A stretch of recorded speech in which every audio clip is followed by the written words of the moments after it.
오늘 아침 뉴스 연구소. 오늘 아침 뉴스의 맥을 짚어드리는 시간 뉴스 연구소. 오늘도 두 분의 연구위원 나오셨어요. CBS 김정훈 기자, 뉴스톱 김준일 대표, 어서 오십시오. 안녕하세요. 첫 번째로 주목할 뉴스 뭐부터 골라오셨어요? 여권발 또 다른 부동산 폭탄 12명입니다. 네. 더불어민주당 소속 국회의원과 그 가족들 가운데 12명이 부동산 거래 보유 과정에서 위법 의혹에 연루된 것으로 지금 파악됐습니다.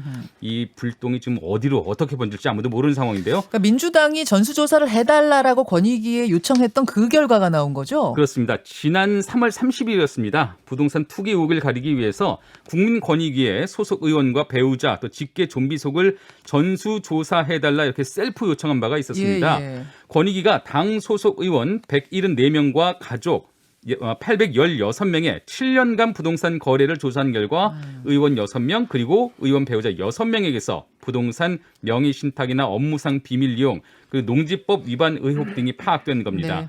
네. 권익위는 이런 의혹을 정부 합동특별수사본부에 송부했고요. 네. 수사 결과에 따라서 최종 위법 여부가 가려질 예정이네요. 다만 현재까지 최종 결론이 아닌 만큼 해당자들의 실명은 아직까지는 공개되지는 않고 있습니다. 예. 민주당은 오늘 지도부 회의를 통해서 명단 공개나 조치 등을 논의할 예정인데 일단은 투명하고 엄정하게 대응하겠다 이런 입장을 내놨습니다. 김준일 대표. 예. 예수님의 12제자도 아니고 참 이거 뭐 부동산 투기 의혹 12의원. 일단 누군지는 전혀 모르는 거죠? 예, 아직 뭐 전혀 나오지 않았고요. 뭐 소위 말해서 속칭 찌라시가 돌고는 있는데 좀 명단이 부정확해 보입니다. 저도 뭐 한 몇 개 받아봤는데 몇 개씩 돌아요? 예, 그러니까 이제 그만큼 관심이 높다라고 볼 수가 있고요. 그 몇 개 도는 것의 내용들이 다 다르다는 얘기죠? 예, 뭐 예, 그리고 예. 현직 의원이 아닌 분도 있더라고요. 그중에. 그러니까 이제 부정확한 거죠. 그러네요. 근데 이제 이 12명이 좀 많죠, 사실. 굉장히 많은데 그 내용을 좀 들여다볼 필요가 있어요. 네. 그래서 부동산 명의신탁 의혹이 6건, 그리고 업무상 비밀 이용 3건, 농지법 위반 6건, 건축법 위반 1건 이렇게 되는데 이 중에서 이제 뭐 경중을 따지기에 좀 모호하지만은 가장 문제가 되는 거는 업무상 비밀 이용이에요. 그렇죠. 지역구 개발 사업과 관련된 토지 매입, 대규모 개발 계획 발표 전에 본인이나 가족 명의로 부동산을 매수하는 사례, 뭐 이런 것들이 있다라는 거예요. 이게 이제 LH 사태랑 비슷한 거죠, 그러면은. 업무상 비밀을 알고 있는 걸 이용해서 개인적인 이익을 취했다. 요거는 사실 국민들이 정말 납득할 수가 없는 건데 그렇죠. 그게 지금 3건 나왔어요. 3건 나왔어요. 그러니까 예. 이제 당이 오늘 이제 민주당이 이제 고민을 할 텐데 최고위원회의를 열고 이제 최소한 12명에 대해서 지금 아직 그 뭐 일리가 있거든요. 아직 이거는 권익위가 수사권이 있는 것도 아니고 그냥 단순 조사해가지고 한 건데 이걸로 뭐 전원 뭐든 탈당을 시킨다든지 이런 건 무리수인데 최소한 이 업무상 비밀 이용에 대해서는 명확하게 뭔가 조치와 징계가 있어야 되는 거 아니냐. 이제 이런 여론들이 좀 강할 가능성이 높은 거죠. 일단은 탈당을 시켜놓고 조사가 다 끝난 다음에 무혐의로 확정이 되면 다시 복당시키는 것. 뭐 이게 사실 송영길 대표가 얼마 전에 얘기했던 거 아니에요? 그렇죠. 이제 그런데 이제 그게 이제 12명이 다 될 것이냐. 그거에 대해서는 조금 이제 의견들이 다를 수가 있을 거라는 거죠. 그러니까 예. 농지법 위반도 문제지만은 네. 이거는 이제 뭐 실수도 있을 수도 있고 뭐 여러 가지 이견이 있을 수 있기 때문에 최소한 업무상 비밀 이용 의혹에 대해서는 좀 강하게 대처할 가능성이 높고 야당에서는 그 의원들 명단 밝혀라 이렇게 뭐 얘기를 하고 있는 상태인데 오늘은 이제 여당에서 민주당에서 이제 반격이 시작될 것 같습니다. 왜냐하면은 이거는 민주당이 요청을 해서 권익위에서 자체 조사한 건데 예. 그때 이제 국민의힘에서는 전현희 위원장이 민주당 출신인데 우리가 어떻게 믿느냐 뭐 이렇게 했었는데 어쨌든 민주당은 다 공개를 한 거잖아요. 그 민주당 하는 걸 봐서 국민의힘도 하겠다 그거 아니었어요? 그렇죠. 그죠? 그러니까 뭐 그런 것까지 있었으니까 이제 그러면 이제 민주당에서 국민의힘을 강하게 압박을 하고 그게 이제 차기 당 대표한테 상당히 부담으로 갈 가능성이 있죠. 그래요. 예, 지금 사실 이 결과를 두고 민주당이 스스로 변명하거나 사안을 다독이기에는 앞선 발언들이 너무 좀 셌어요. 그러니까 처음 조사를 의뢰했던 그 김태년 전 원내대표가 이게 당대표 직무대행일 때 이게 조사를 의뢰했던 건데 그때 이렇게 말을 했습니다. 민주당 국회의원들로부터 이게 엄중한 잣대로 조사와 판단을 받겠다. 권익위 전수조사 결과를 있는 그대로 공개하고 문제가 있는 의원에 대해서는 단호하게 법적 정치적 책임을 묻겠다 이렇게 말을 했습니다. 권익위 조사 결과를 그대로 공개하겠다고 얘기했고요. 그 발언이 있었어요? 그렇습니다. 예. 조사 결과를 그대로 발표하겠다? 맞습니다. 예. 송영길 대표는 지난 2일 한 발 더 나아가서 본인 및 직계 가족의 입시, 취업, 비리, 부동산 투기, 성추행 연루자는 즉각 출당 조치하고 무혐의 확정 이전까지 복당을 금지하겠다 이렇게 밝혔죠. 네, 네. 이대로라면은 무혐의가 확정되기 전까지 투기 연루자는 출당돼서 복당도 할 수가 없습니다. 당사자들로서는 억울함을 토로할 바가 있을 텐데 당이 약속대로 강도 높은 조치를 취한다면 들썩들썩 할 것 같네요. 당이. 그러네요. 잠시 후에 지도부를 만납니다. 예, 강병원 최고위원 지금 밖에서 기다리고 계세요. 지도부의 입장을 직접 한번 듣도록 하죠.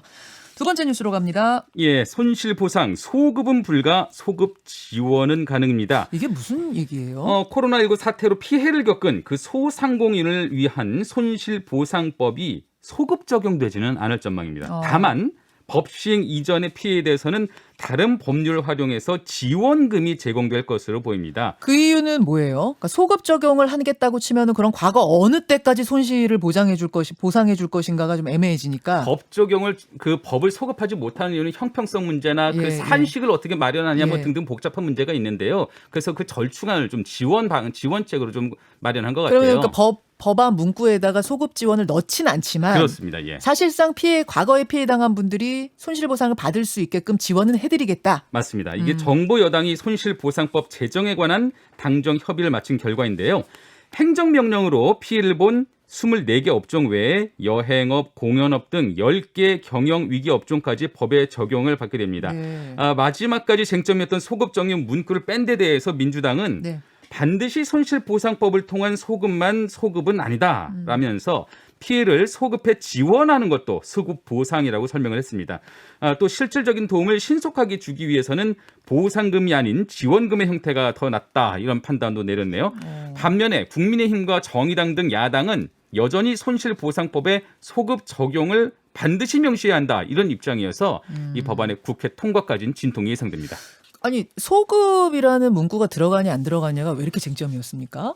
일단 이게 법리적으로도 좀 여러 가지 뭐 이슈가 있을 수가 있어요. 그러니까 왜 일단은 정부 여당이 이거를 반대를 했느냐를 좀 따져보면은 일단 여당에서는 이거 폭넓은 지원과 신속성을 내세웠어요. 그러니까 뭐냐면은 지금 이거를 행정명령으로 인해서 피해를 본 거라고 하면은 유흥업소들이 대부분이에요. 아예 그렇죠. 영업을 못하게 했잖아요. 네, 대부분. 그렇죠. 그리고 나머지는 이제 10시까지 영업 제한이잖아요. 네. 그럼 이제 이거를 산정을 해야 되잖아요. 그럼 유흥업소들이 제일 많이 받고 이를테면 뭐 일반 업소들은 10시 이후부터 한 2시간 뭐 3시간 못 받은 거 이거를 그렇죠. 받게 되고 네. 그러면은 그거와 상관없는 이를테면 특수고용 노동자 뭐 이런 사람들은 이제 지원은 아예 대상이 안 되는 거죠. 여행업 뭐 이런 여행업 공연업 뭐 이런 예를 들면 그런 분들은 이제 안 되니까 이게 형평성에 오히려 문제가 있는 거 아니냐. 이제 그런 게 하나가 있고 또 하나는 이제 이거를 그 금액을 따져봐야 될 거 아니에요. 얼마냐.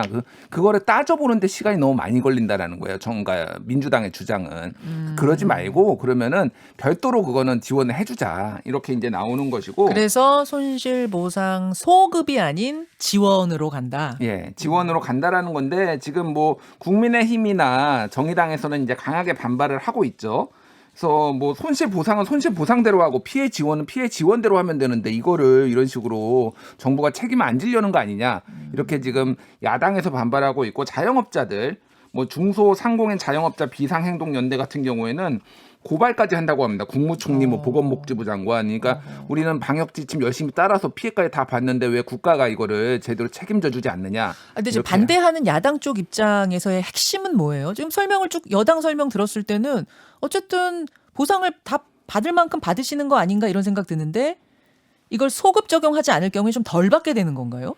그러니까 뭐 금액에 덜 받고 더 받고는 문제인데 원칙적으로는 국가가 피해를 국민들한테 입힌 거잖아요. 예. 그러면 이거에 대해서는 국가가 책임질 의무가 있다라는 논리인 거죠, 그러니까. 그러니까 그냥 돈을 그만큼 받느냐 안 받느냐 문제가 아니라 이게 배상이냐 지원이냐 이건 다르다 이런 그렇죠. 건가요? 두 개가 이제 다르다라는 거예요. 그리고 가급적이면 더 두텁게 보상은 보상대로 해주고 지원은 필요하면 또 지원대로 하면 되는 건데 이거를 정부가 지금 돈을 너무 조금 쓰려는 거 아니냐 한마디로 얘기하면 왜 지원으로 퉁치냐 예. 쉽게 말하면 그런 거예요. 그런 거죠, 그러니까.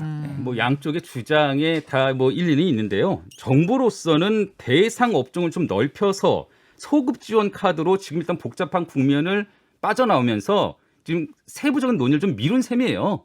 그러니까 소급 보상이 아닌 소급 지원 그 실제적인 실효성이 정말 있겠느냐 이게 이제 문제로 남아 있는 상태인데 관건은 이제 뭐 기승전 돈 재원 문제네요. 돈이 문제인 거죠. 예. 예, 그렇죠. 그게 이게 화수분처럼 돈이 계속 세금이 계속 나오고 뭐 이러는 게 아닌 거니까. 지금 당장 그 소급 적용한다면은 그 어마어마한 돈을 못 박아야 되는 그런 그런 상황이거든요. 거죠. 똑같은 이유로 이제 돈이 화수분이 아니라는 이유 때문에 지금 전국민 재난지원금도 이런저런 의견들이 많아요. 국민들 사이에. 잠시 후 강병원 최고위원한테 이 부분 질문하겠습니다.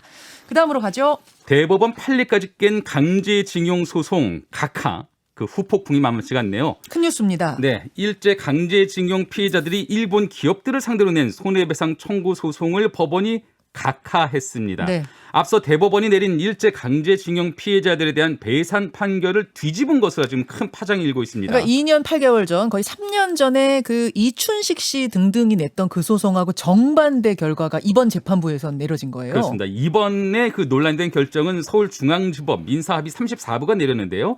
강제징용 피해자 85명이 일본 제철, 닛산화학 등 일본 기업 16곳을 상대로 낸 손해배상 청구 소송을 이유가 없다라고 이렇게 법원이 판단을 했어요. 피해자들의 청구권은 1965년 한일 청구권 협정 적용 대상에 포함된다. 따라서 한국 국민의 소송을 통한 권리 행사는 제한된다는 게 이번 법원의 판단입니다. 네. 지난 2018년 10월에는 대법원 전원합의체가 일본 기업이 강제징용 피해자들에게 1억 원씩 배상하라 이렇게 확정 판결한 바가 있는데 네. 그때와 이제 정면 배치된 판결이 나온 겁니다. 이에 대해서 민주사회를 위한 변호사 모임 등은 국가 이익을 앞세워서 피해자들의 권리를 불능으로 판단했다며 이번 법원을 강하게 비난하고 나섰습니다. 어떤 분들은 그것부터 좀 헷갈려 하시더라고요. 그때 3년 전에 대법원에서 미쯔비시가 강제동원 피해자들한테 배상해줘라라고 하면은 모든 피해자들이 다 배상받는 거 아니었어요? 아닌 거죠. 예. 다 각자 소송을 개별 해야 소송을 되는 해야 거였어요. 이번에 소송을 한 이분들한테는 다른 재판부가 또 판결을 내린 건데 이거는 조건도 안 된다. 각하 이렇게 내려진 거죠. 예. 그러니까 이제 재판부가 근거로 든 게 비엔나 협약체 27조. 그러니까 국제법상 금반언, 그러니까 반대되는 말을 금지한다, 뭐 네. 이런 건데 뭐냐면은 비엔나 협약 27조는 이렇게 돼 있습니다. 어느 당사국도 조약의 불이행에 대한 정당화의 방법으로 그 국내법의 규정을 원용해서는 안 된다. 뭐 이런 말인데 이게 무슨 얘기냐면은 한마디로 얘기하면은 국내법을 이용해서 국제법을 이렇게 위반하거나 깨면 안 된다는 얘기예요. 조약을 깨면 안 된다. 예, 조약을 깨면 안 나라 된다는 간의 얘기예요. 조약을. 그러니까 무슨 얘기냐면은 지금 한일 청구권 협정이 이제 체결이 됐었잖아요. 예, 예. 60년대에. 네. 그런데 한국 정부가 공식적으로 해온 거는 이거를 인정해 왔거든요. 근데 이게 이제 강제징용 거기에는 이제 뭐 국민들에 대한 피해까지 다 이제 보상하는 것처럼 이렇게 다 이제 적혀 있었는데 이번에 이거의 강제징용 소송의 피해자들에 대해서 개별적으로 이렇게 네. 배상하는 것을 판결을 하면은 이거를 다 깬다라는 거예요. 그러면 국제 이제 뭐 협정을 맺은 것에 대해서 국가 간 협정을 맺은 것에 대해서 문제가 발생한다라는 거죠. 그럼 지난번 대법원 재판부 그 재판부는 똑같은 협정문을 놓고 왜 전혀 다른 해석을 했습니까? 두 재판부의 해석이 왜 똑같은 거 놓고 달라요? 그러니까요. 이게 이제 좀 골치 아픈 문제인데 당시에도 이제 대법원 전원 합의체가 그렇게 판결을 내린 거예요. 근데 소수 의견이 예. 이 논리하고 똑같은 게 있었습니다. 이번 재판부와 같은 논리가 3년 전 재판부의 소수 의견으로는 있었다. 예, 소수 의견으로는 있었고요. 그런데 이제 일반적으로 대법에서 판결까지 난 것에 대해서 네. 소수 의견, 다수 의견이 아니라 소수 의견을 채택하는 것은 굉장히 이례적인 일이거든요. 굉장히 이례적인 일임에도 불구하고 이렇게 판결을 내렸다라는 거는 이게 판사가 이렇게 해야 된다라는 거고 이 판사는 지난 3월에도 비슷한 판결을 내린 바가 있어요. 소송 비용과 관련해서 네. 다른 건인데 소송 비용과 관련해서 일본 정부가 내는 거 이건 국제법 위반이다. 일본 정부는 부담할 소송 비용 없다라고 판결을 내린 바가 있고요. 그러니까 이게 여기에서 이제 이례적으로 재판부가 이렇게 얘기를 했어요. 한미 동맹의 약화로도 이어질 수 있다. 이런 것까지 이게 얘기를 했어요. 한일도 아니고 한미 동맹까지 영향을 줄 수 있다라고 판결문에 한일 적시가 관계 되어 있어요. 경색의 한미 동맹. 그러니까 국제 재판에서 한국하고 일본이 이제 패소를 할 경우에는 일본과의 관계가 훼손되고 예. 미국과의 관계 훼손으로 이어질 수도 있다. 그러니까 이건 사실 너무 좀 많이 나갔다. 어떻게 보면 정치적인 것까지 국제 외교까지 재판부가 고려를 해야 되느냐 뭐 이런 이제 비판도 지금 나오고 있는 상황이죠. 김정훈 기자. 네. 강제징용 피해자 문제뿐만이 아니고요. 일본군 그 위안부 피해자들 소송과 관련해서도 법원은 지난 1월, 올해 4월 다른 판결을 내렸습니다. 일본의 모테기 외무상이 일본 참여연 답변을 통해서 이런 말을 했어요. 한국에 의해서 고일포스트가 움직여지는 상황이 늘 벌어지고 있다. 이렇게 불만을 토로했었는데 골포스트가 네, 일본을 상대로 한 외교전 이전에 우리 안에서 갈피를 잡는 일부터 좀 선행돼야 되는 게 사실이네요. 이제 이춘식 씨 등이 3년 전에 냈던 그 소송 내용하고 혹시 이번 소송 내용이 좀 다른 건 아닌가요? 이런 질문들도 꽤 많이 들어오는데 사실상 같습니다. 소송 건 그 피해자 이름만 다를 뿐이지 거의 같거든요. 근데 거의 같은데 어떻게 판결이 이렇게 정반대로 나는지 여러분 궁금하시죠? 어떻게 해석을 한 거냐? 저도 이거 이해하는데 굉장히 오래 걸렸는데요. 오늘 2부에 인터뷰를 준비했습니다. 지난번 재판부와 이번 재판부가 똑같은 65년 협정문을 놓고 어떻게 논리 적용을 했는지 자세하고 쉽게 설명해 드리겠습니다. 2부 인터뷰 기대를 하시죠. 두 분 수고하셨습니다. 감사합니다. 김현정의 뉴스쇼는 청취자 여러분의 참여로 이루어집니다. 트위터, 페이스북, 레인보우 게시판, 그리고 단문 50원, 장문 100원의 유료 문자 샵 1212, 우물정 1212 통해 참여하실 수 있습니다. 김현정의 뉴스쇼, 여러분과 함께 만듭니다.